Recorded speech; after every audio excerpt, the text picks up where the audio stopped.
Guys तो finally जो है हमने अपना रिवीजन तो कर लिया है, लेकिन अभी भी रिवीजन गाइस कंप्लीट नहीं हुआ है।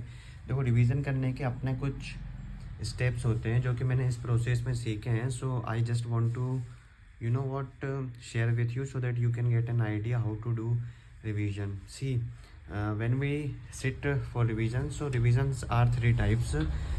First revisions is when you read the content for the first time, like let's suppose रात में मैंने एक लेक्चर देखा था. So it was my first time when I interact with new things.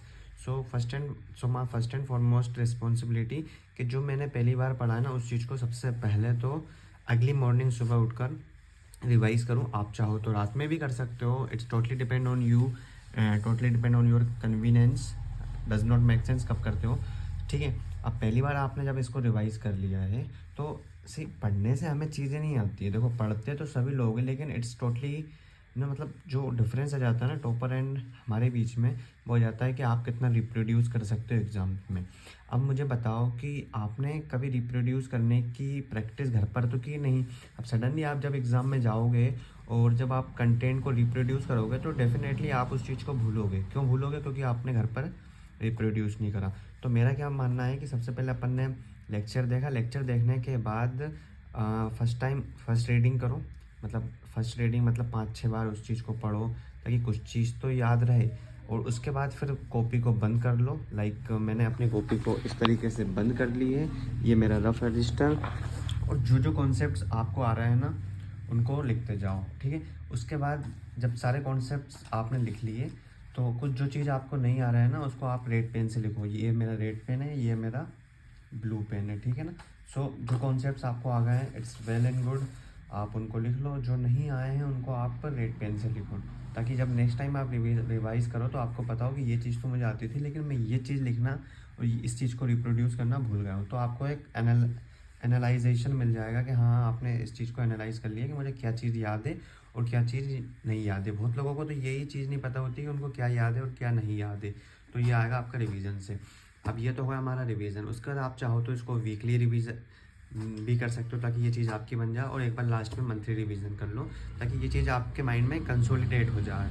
So this is how I do revision. So let me just share with you, you can see that मैंने कितने पेजों का revision करा है।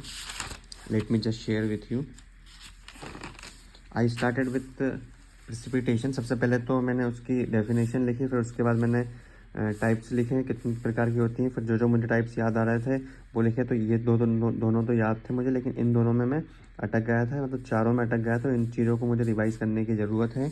उसके बाद मैंने structure of clouds करा, लाइक वोम एयर अर्थ से किस तरीके से निकलती है, और ये पूरा फॉर्मेशन मैंने बताया ताकि अगर कभी गलती से ये क्वेश्चन पेपर में जाए तो मैं same as it is diagram बना सकूं। उसके बाद फिर मैंने उसका प्रोसीजर लिखा, मैकेनिज़्म लिखा स्टेप बाय स्टेप, ताकि हमारे पास कंटेंट हो मेंस के लिए। पर इसमें भी अभी मैं कॉन्फिडेंट फील नहीं कर रहा हूँ, क्योंकि ये चीज़ें बस मैंने एक टाइम रीड करी, उसके बाद I just reproduce the things, you can see the result. And फिर हम आ जाते हैं types of precipitation, convectional rainfall, orographic rainfall, frontal rainfall. ये मैंने अपने हिसाब से अपने ओन वर्ड्स में लिखने की कोशिश करी, इन चीज़ों को डिफाइन करने की कोशिश करी। उसके बाद फिर मैंने इसकी कंडीशन लिख दी और उसके कैरेक्टरिस्टिक्स लिख दी। इसमें भी मैं ये मान के चलिए, अगर आप मुझे रेटिंग देना चाहें तो 100 में से 60% ही अभी मैं एक्यूरेट हूँ। उसके बाद हम आ जाते हैं सीधा ओरोग्राफी रेनफॉल लिख रहा था, इतने में पेन खत्म हो गया। सो आई थॉट क्यों ना मैं अपने ऑडियंस के साथ भी ये चीज़ें शेयर करूँ। देखो, ब्लॉग बनाने का अपना एक पर्पज़ होता है, लाइक आप मोटिवेट हो सकते हो, बट अगर आपको कुछ सीखने को मिल रहा है किसी से भी, तो it is your first and foremost responsibility to take the knowledge from that person whoever you are watching. Like मैं किसी की देखता हूँ और मुझे कुछ सीखने को मिलता है तो फट से मैं अपनी प्रोसेस में उसको ऐड कर लेता हूँ। कहीं से भी कैसे भी करके हमें तो अपनी डेस्टिनेशन तक पहुँचना है, चाहे आप वो मेरे द्वारा पहुँचें, चाहे आप किसी और के द्वारा पहुँचें, चाहे आप बुक रीड करके पहुँचें। और ये सारी चीज़ें गाइज एकदम नहीं आती है। जब आप करते रहोगे तो definitely one day you will realise कि the method of revision you have adopted is totally wrong. You need to change your revision method.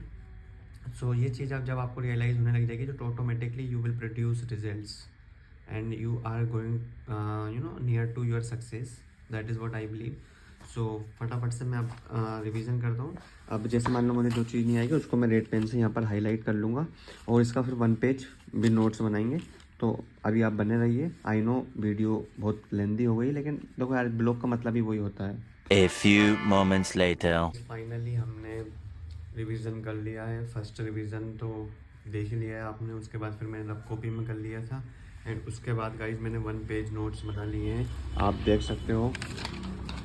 सबसे पहले तो हमने डेफिनेशन लिखी, उसके बाद मेन जो पॉइंट्स थे, drizzle rain, snow pellets, hail, sleet, क्या कारण है, causes of precipitation, mechanism of precipitation, structure of clouds पे लिख दिया,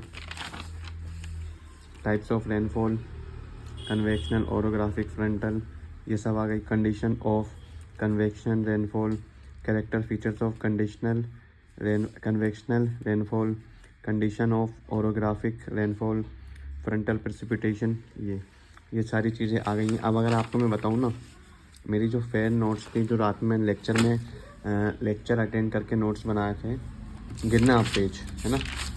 आई नो ये डिटेल नोट्स कहते हैं इनको शॉर्ट नोट्स कहते हैं, दोनों में अंतर है, ठीक है। यहाँ से आप देख सकते हो 1 2, इसमें डायग्राम नहीं बनाया मैंने, 3 4 5 6। अब ये नोट्स मैंने क्यों बनाया है, क्वेश्चन ये आता है। देखो भाई, जैसा है कि कभी हम घूमने गए या कभी हम अनफॉर्चुनेटली कहीं फंस गए 1 दिन के लिए या 2 दिन के लिए, या मार्केट में हैं या फ्री बैठे हैं किसी पार्क में, और लेट सपोज हमें रिवीजन करना हो। अब इतनी बड़ी जो कॉपी है, हम इसको तो अपने साथ कैरी करना is next to impossible. That's why आप ऐसे नोट्स बनाओ, इसका फ़ोटो ले लो अपने मोबाइल में, दोनों, इस साइड का और इस साइड का, है ना। और जब कभी भी आप फ्री हो कहीं पर भी, आप इसको रिवीजन कर लो, तो आपको मुश्किल से 5 मिनट 10 मिनट नहीं लगेंगे इसको रिवीजन करने में।